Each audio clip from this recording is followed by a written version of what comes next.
Welcome back to Movie Mojo. Today we are going to review the mystery, drama, science fiction film, 222. If you like our content, don't forget to like and subscribe. We upload multiple times daily. Spoilers ahead. The movie opens with Dylan Branson having a dream about a murder that feels incredibly real at Grand Central Station. He wakes up suddenly and goes about his daily activities while watching the news about a star named Hamlin that went supernova 30 years ago but whose light is just now reaching Earth. This supernova will have an impact on the Earth and its population. Dylan is an air traffic controller with a special talent for seeing patterns. The next scene depicts Dylan riding a bike to Grand Central Station to catch a train on his way to work. He is a skilled pattern visualizer who works as an air traffic controller. After work, he and his co-workers go out to a bar to drink, and for his forthcoming birthday, he is given a ticket to an aerial ballet. The next day at precisely 2:22 p.m., his world comes to an end as a result of him nearly causing a mid-air collision between two aircraft while he was actually striving to avoid it, leading to his being fired for almost murdering over 900 people. He goes to the aerial ballet the day after being suspended, when he meets Sarah. Dylan tells Sarah that his father was a pilot and that he too trained to be a pilot but was never able to become one since he was frightened of flying as they enter a restaurant and begin talking. He learns from Sarah that she is employed by the Howard Pace Art Gallery. Sarah was a passenger on the plane that nearly collided with the other aircraft at 2:22 p.m., which he also shares with her along with the news that he has been suspended from work. Sarah was grateful to Dylan for saving her life while Dylan felt sorry for the occurrence. They confess to one another as they part ways that despite it being their first date, they felt a strong connection and as though they had known each other for a very long time. Dylan hears the announcement of the boarding of the Millhurst Express at 2:21 p.m. and sees a businessman reading his newspaper, a couple holding hands, a group of preschoolers where the last child in line drops something, and a pregnant woman under the clock. The following day, as he travels to Grand Central, Dylan notices the same events: siren, a woman laughing, construction sounds, "Can I help you with?" glass breaking. The station's window breaks at precisely 2:22 p.m. He goes to meet Sarah and invites her out for a quick dinner and a trip to Central Park. Prior to landing awkwardly and tearing two of her knee ligaments, Sarah says she was a ballet dancer student. Dylan lifts Sarah's spirits by making an impromptu speaker out of an ice cream cone holder and a paper cup, which is followed by dancing and kissing. They make love in Dylan's apartment. The following morning, Dylan asks Sarah where she obtained the necklace, to which Sarah responds that Jonas, Sam Reed, who also happens to be the gallery's lead artist, gave it to her. When Dylan inquires about Sarah's birthday, they learn that they both were born on the same day, April 18, 1986, and that they will both turn 30 in a week. At precisely 9:15 a.m., Dylan hears a car accident on the street below his flat. Dylan tells Sarah that this was the third day in a row that the identical thing had occurred.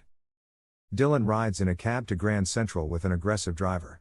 Dylan instructs the driver to stop the cab while he takes the shorter way and hears the same pattern of sirens, a lady laughing, construction noises, and a man asking, "Can I help you with?"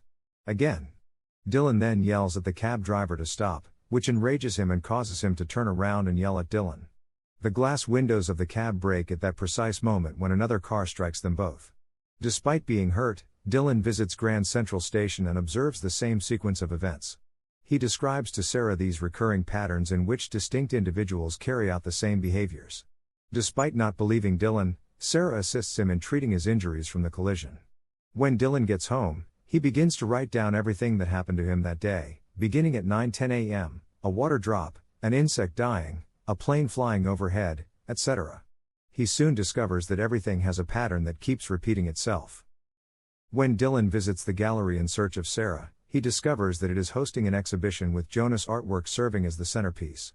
Dylan notices that Jonas' light hologram exhibition of Grand Central Station is eerily similar to the experiences he's had recently, including the announcement of the Millhurst Express's boarding, a businessman reading his newspaper, a couple cuddling, a line of preschoolers where the last child drops something, and a pregnant woman under the clocks. Given that only Dylan is aware of these happenings, Dylan believes Jonas is stalking him.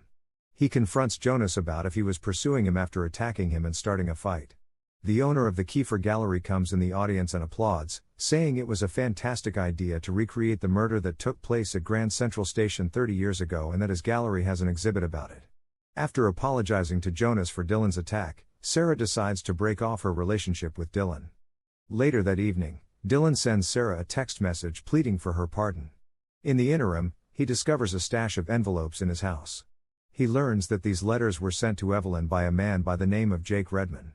Dylan's investigation reveals that Jake was a criminal, although he was never found guilty since the police were unable to identify him, while Evelyn was a singer and they were both in love.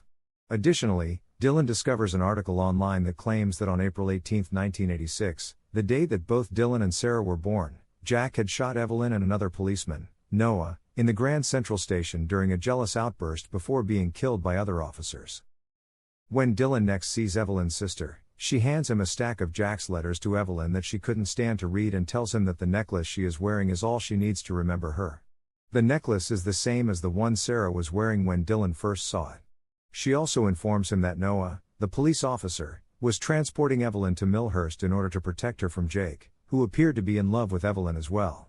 Noah attempts to purchase a ticket for the Millhurst Express at Grand Central Station but is informed that the service was discontinued 30 years ago and that the train is now called as the Poughkeepsie Express. The chandelier falls to the ground at precisely 2:22 o'clock. Dylan makes the connection and learns that Sarah was Evelyn in his previous life and that he would murder her at Grand Central Station on their birthday, April 18. At 2:22 p.m. he understands that the sequence of events had been building to the day they would both pass away. When he tells Sarah this, she doesn't take him seriously. Dylan refuses to calm down as she tries to reason with him, saying that they should end their relationship since he will soon kill Sarah, something he does not want to do because he is certain that they are soulmates. While a heartbroken Sarah searches Jonas' apartment for him, Dylan muses on his attempted suicide. In order to make Sarah feel better about the split, Jonas offers to drive her to Millhurst. Both Jonas and Sarah's trip to Millhurst is cancelled the following day, so they must travel to Grand Central Station to board a train. While Dylan searches for Sarah, he goes into Jonas' apartment and discovers that Jonas knows Sarah from his prior lives as Evelyn and Noah. Dylan rushes to the Grand Central Station to see Sarah/Evelyn after learning that Jonas/Noah is fascinated with her and that he was carrying a pistol. He draws the police's attention while traveling and directs them there. Sarah discovers at Grand Central Station that the patterns Dylan had noticed were real. She tries to leave, but is stopped by a crazy Jonas who addresses her as Evelyn. Just as Dylan arrives at the station, Sarah rejects his request for her to confess her love for him. While Sarah watches the events play as Dylan had described them to her and discovers she is the pregnant woman standing under the clock, Jonas becomes furious and approaches Dylan with a gun, thinking Sarah had summoned him there.